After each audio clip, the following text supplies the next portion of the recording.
What if I told you your cat has rules for you? And yes, they absolutely expect you to follow them. Most owners think they understand their cat. Food, water, clean litter, maybe a few treats, job done. Your cat disagrees. Quietly, of course. Because cats live by unspoken rules. And they test those rules every single day. Not with speeches. Not with dramatic little PowerPoint slides. With trust. Or the slow disappearance of it. That is the part most people miss. Your cat will not sit you down and explain the problem.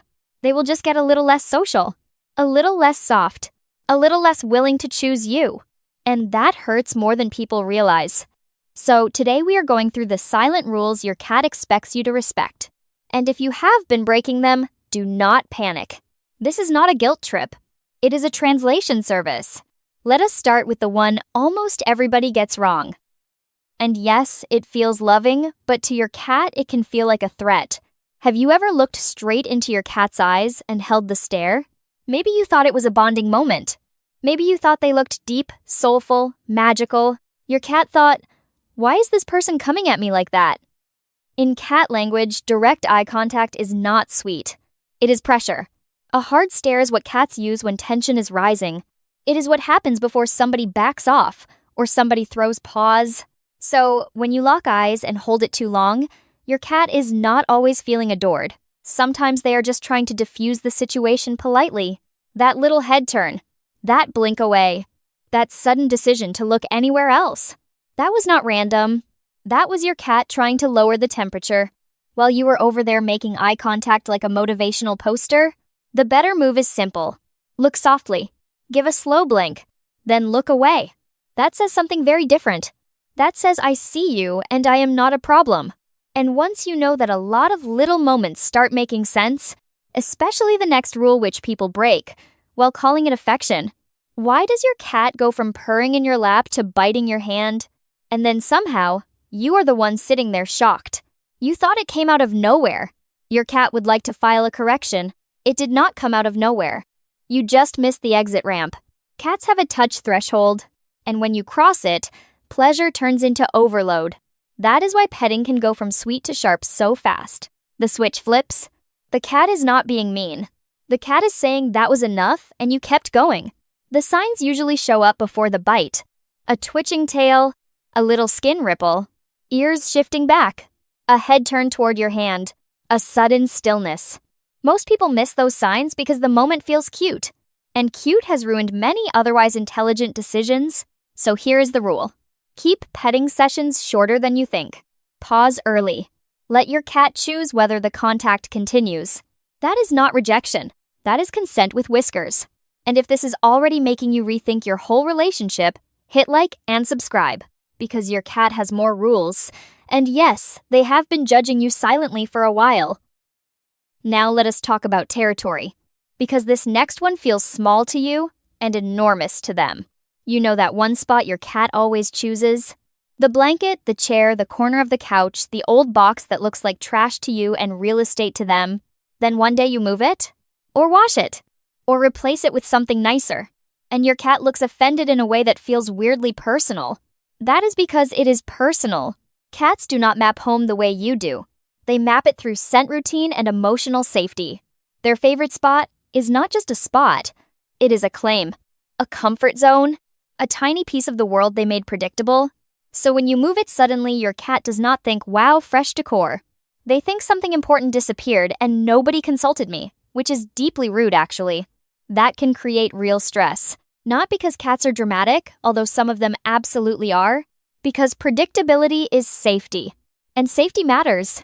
So if your cat has claimed a spot, respect it. And if you need to change it, do it gradually. Shift things slowly. Let them remap the space without feeling like the floor moved under them.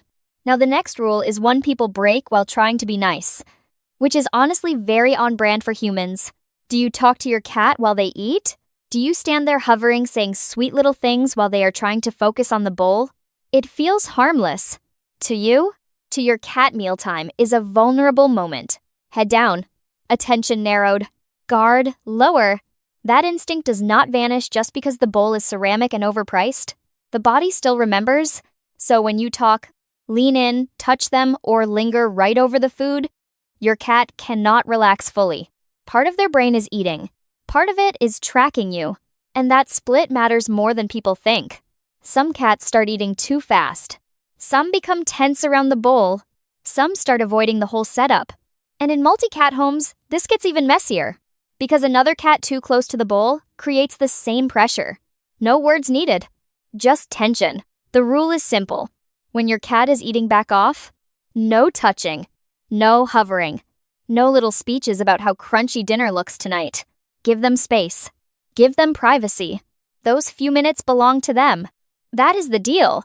And now for one that sounds tiny but lands much bigger than people expect. When you come home, what do you do first? Keys down, shoes off, phone out. Maybe you head straight to the kitchen.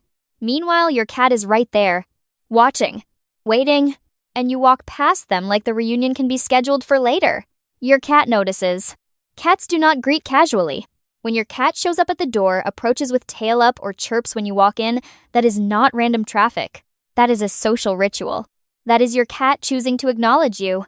And when you ignore it, they do not throw a tantrum. They just learn. They learn that your arrivals are not shared moments. They learn not to bother as much. So over time, they meet you at the door less. They chirp less. They offer less. Not because they stopped caring, because they stopped expecting the moment to matter to you. That is a very different kind of loss. The fix takes seconds. When you walk in, notice them. Give a soft word, a slow blink, a tiny hello. That is all. You are not performing. You are responding. And cats care deeply about response. Which brings us to the final rule, and honestly the most revealing one of all. Where your cat sleeps at night is not random. It is a verdict. If your cat sleeps on your chest near your face or pressed against your body, that means something huge. They are placing themselves in their most vulnerable state, right beside you. That is not casual comfort. That is trust at full volume. If your cat sleeps at the foot of the bed, they still trust you. But with a little space. They want closeness and an exit. That is not rejection. That is measured trust. That is a cat still reading your patterns, still making sure the whole arrangement feels safe. And if your cat sleeps in another room, that does not mean they do not love you, but it may mean they are not fully settled with you yet. Something in the daily rhythm may still feel off. Maybe it is the staring. Maybe it is the over-petting. Maybe it is the moved blanket, the mealtime hovering, the missed greeting. Maybe it is something that felt tiny to you and very loud to them. That is the thing about trust with cats. It is built in quiet moments, and it is worn down there too. The good news is that cats are not sitting around waiting for perfection. They are watching for pattern. That means every day gives you another chance. Another greeting done right. Another pause before over-petting. Another slow blink instead of a stare. Another chance to respect the spot they chose. Another chance to stop acting shocked when the cat has, in fact, been clear the whole time. Because your cat does have rules. They have probably been showing you those rules for months. The real question is not whether your cat has been communicating. They have. The real question is whether you are reading it as communication, or just background fluff with whiskers. Now you know better. And once you know better, your cat can feel it. Not from what you say, from what you stop doing, and from the quiet little ways you finally start getting it right.